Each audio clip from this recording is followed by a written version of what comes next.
Hello, my YouTube fans and readers. Welcome back to the Reading Studio. I'm Mr. LP, your read loud specialist, and we continue with Gooseberry Park by Cynthia Rylant with illustrations by Arthur Howard.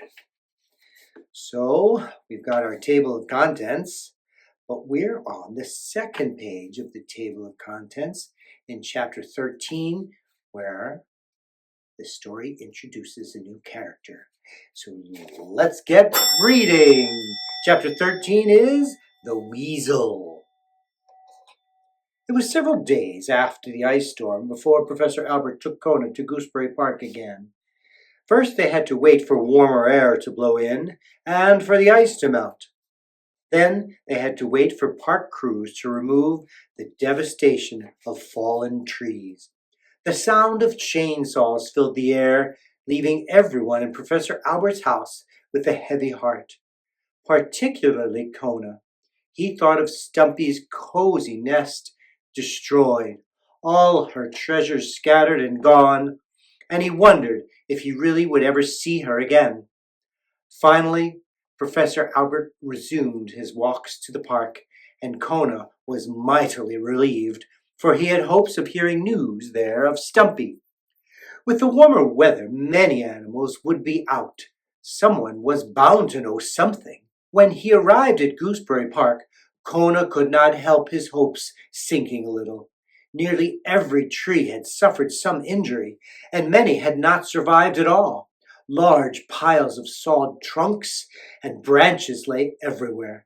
The remains of Stumpy's beautiful pin oak were among them. Still, Kona could sense in the air a spirit of renewal around him. The animals were stirring, there was life, and there was hope. While Professor Albert read a book on clams, Kona took off to look for clues to Stumpy's whereabouts.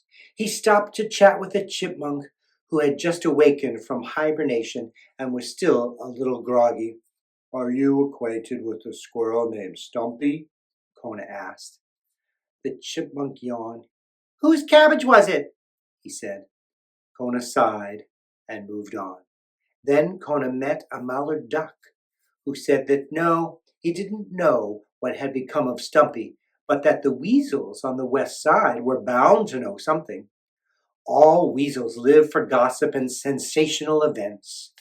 And if one weasel knew something, all weasels knew it. Kona thanked the mallard and headed across the park. Once he arrived on the west side, it didn't take Kona long to find a weasel. He simply stood on a tree stump and said as loudly as he could, "What a strange story!" And sure enough, from behind a broken maple, a weasel popped out his head.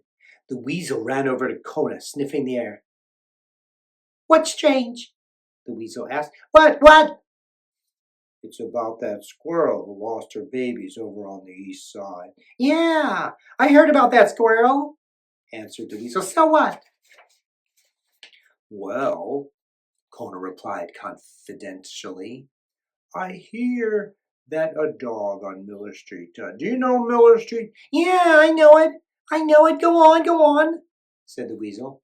"Well," Kona continued, "a dog on Miller Street had some treasure that belonged to that squirrel, but he can't find her anywhere, and he actually wants to give the treasure back. Now, isn't that strange?"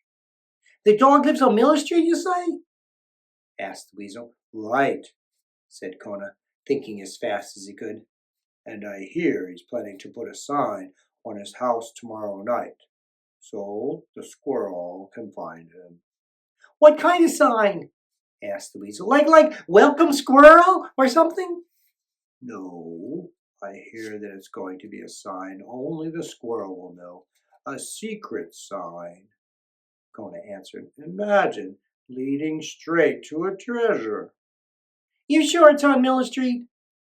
the weasel, who was always interested in treasure, asked.